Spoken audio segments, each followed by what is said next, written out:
Okay, let's unpack this. Imagine just one device, right? It could guide you across huge oceans, tell you the exact time for prayers no matter where you were on Earth, even help architects design massive buildings, all packed into something you could carry around. Sounds a bit like a smartphone, yeah? But what if I told you this?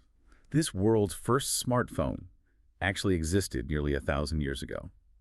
Today, we're taking a deep dive into something truly incredible from 11th century Baghdad, the universal astrolabe. Our mission really is to figure out how this amazing tool didn't just, tell time or map stars, but how it completely reshaped daily life, science, exploration, all based on the sources you've given us. Yeah, and what's really fascinating here is seeing how this kind of innovation springs up. It came out of this incredibly vibrant intellectual scene in the Abbasid era. Think caliphs like Al-Mamun. Yeah. They had observatories in Baghdad, people actively measuring the heavens. It was a hub of scientific activity. It really does sound like a groundbreaking tool. So what was the big hurdle with the earlier astrolabes? Why was this universal version such a game changer? Well, the traditional ones were, frankly, pretty limiting. They needed separate heavy metal plates for each different latitude. Imagine you're a traveler, right? Going from Baghdad down to North Africa, you'd have to lug around a whole stack of these things. Wow, okay. So impractical. Exactly. The universal astrolabe solved this brilliantly by combining multiple latitude settings onto just one instrument, one portable tool. So it was a real geometrical insight then, Yeah. making one projection work anywhere. This wasn't just like a small tweak. It sounds like it fundamentally changed the astrolabe from maybe a niche scientific thing to something genuinely versatile for anyone moving around. Lighter, accurate everywhere. That's huge. And the groundwork for this, it really started much earlier in Baghdad. You had astronomers like Muhammad ibn Ibrahim al-Fazari. This is back in the late 8th century. He was building early astrolabes, translating Indian and Greek models into Arabic, absolutely crucial work. His efforts also helped spread things we take for granted now, like the positional decimal system, methods for celestial calculation, spreading them across the Muslim world. Okay, so Al-Fazari laid down that essential mathematical and observational foundation.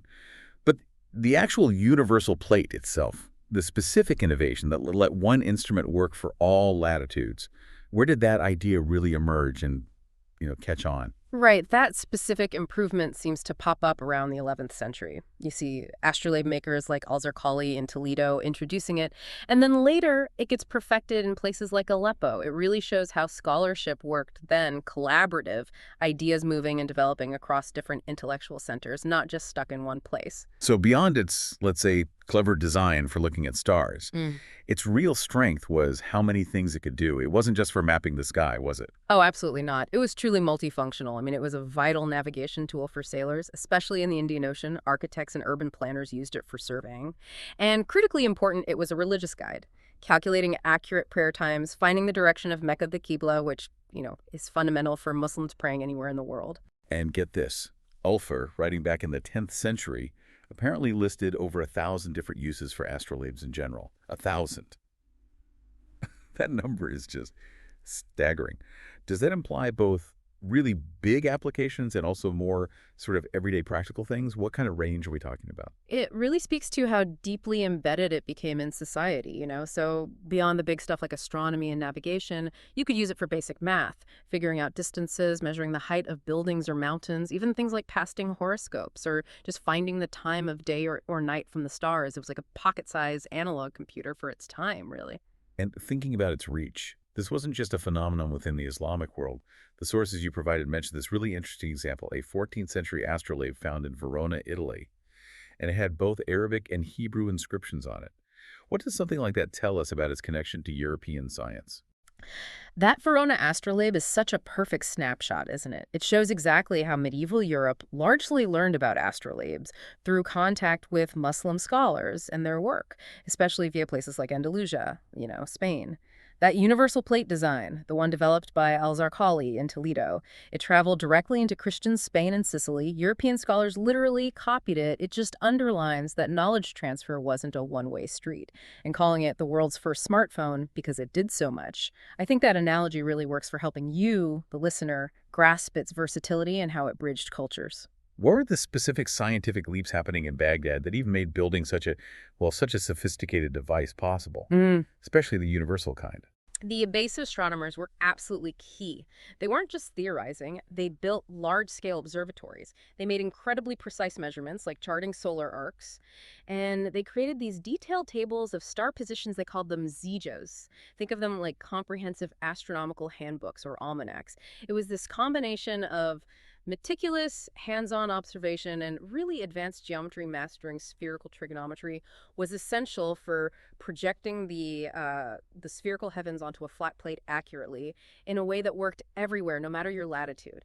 And honestly, none of this could have happened without the translation movement. Getting those essential Greek works like Ptolemy and Indian astronomical texts into Arabic in Baghdad, that was the starting point. But crucially, Muslim scholars didn't just copy them, they absorbed the knowledge, critiqued it, and significantly improved upon it. They really pushed the boundaries of instrument design and understanding the cosmos.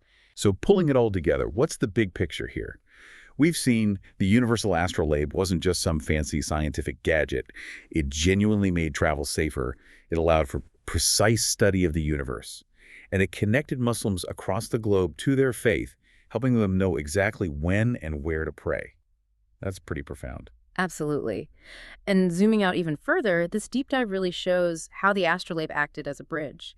It connected Islamic learning directly with emerging European science. It laid crucial groundwork for later navigation tools that shaped exploration for centuries. Its legacy is very much alive. Historians study these instruments today. You can see them in museums. They're recognized as masterpieces of ancient tech.